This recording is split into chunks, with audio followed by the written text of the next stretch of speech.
در حالی که روسیه برای جایگزین کردن سربازان کشته و زخمی شدهش در سال پنجم جنگ در اوکراین با مشکل روبروست، نشانه‌های بیشتری پیدا می‌شوند که نظامیان روس سربازانشان را با وجود جراحت‌های وزنی و حتی خلاصه‌های طبی غیر قابل خدمت دوباره به جنگ می‌برند.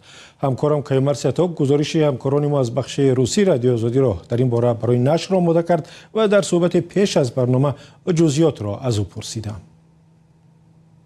همکاران ما از بخش روسی رادیو آزادی با 3 نفر از خویشاوندان و دوستان 3 سرباز روس صحبت کردند که هر 3شان با وجود جراحت‌های وزنین به جنگ برده شدند. مثلا قصه پاول 38 ساله را آوردند که سال 2023 به ارتش پیوسته است. او را که برای یک صدمه مرگاور نقلیاتی به 8 سال زندان محکوم شده بود آزاد کرده به جنگ بردند. ماه دکبر به جبهه فرستادند و او ماه اپریل سال 2024 زخمی و در بیمارستان بستری شده است.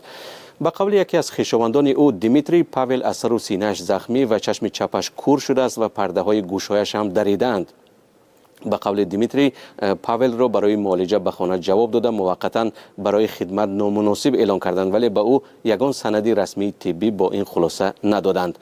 پاول نیم سال تلاش کرده است تا از خدمت آزاد شود، ولی ماموران انتظامی او را یک روز ناگهانی بازداشت کرده بردند. از آن زمان تا کنون خانواده‌اش از او هیچ درکی نداشتند. تعدادی از شهروندان تاجیکستان که از طرف روسیه به ضد اوکراین جنگیدند شاهد همین احوال بودند. از جمله اسماعیل رسولوف، یکی از زندانیان سابق که از محبس روسیه به جنگ رفته است، در یک مصاحبه با رادیو آزادی گفت که در دهه درینای کورسک 3 بار زخمی شد، ولی پس از معالجه‌های کوتاه هر بار او را دوباره به جنگ می‌فرستادند. اسماعیل گفت که در شهر بلگراد سخت زخمی شد و دیگر حرکت کردن نمی‌توانست. معیوب شد، ولی بعد از انجام مهلت قرارداد 1 ساله باز از او خواستند که خدمت را ادامه دهد، ولی او نپذیرفت و به تاجیکستان برگشت. و از همکارم همچنین پرسیدم که چه سبب شده است که ارتش روسیه تا به این حد برسد که سربازان لنگ، نابینا و حتی ناشنوا را به جنگ بفرستد. بنا به ارزیابی خدمات جاسوسی بریتانیا در آخر ماه می، از آغاز حمله روسیه به اوکراین تا کنون تقریباً 500,000 سرباز روس کشته شدند.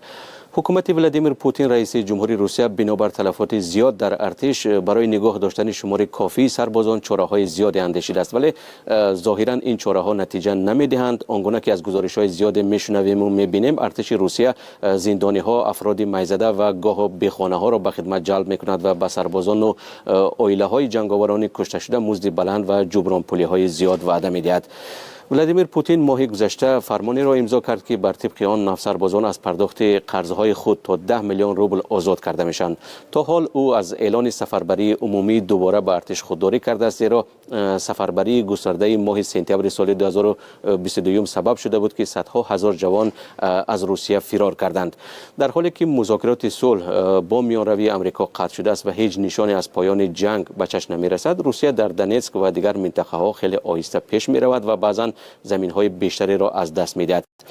از این جهت با افزایش یافتن تلفات تعداد سربازان زخمی، فرماندهان روسیه دیگر سعی دارند از هر راه صف نیروهای مسلح خود را دیگر باره پر کنند تا جنگ ویرانگر در اوکراین را ادامه بدهند.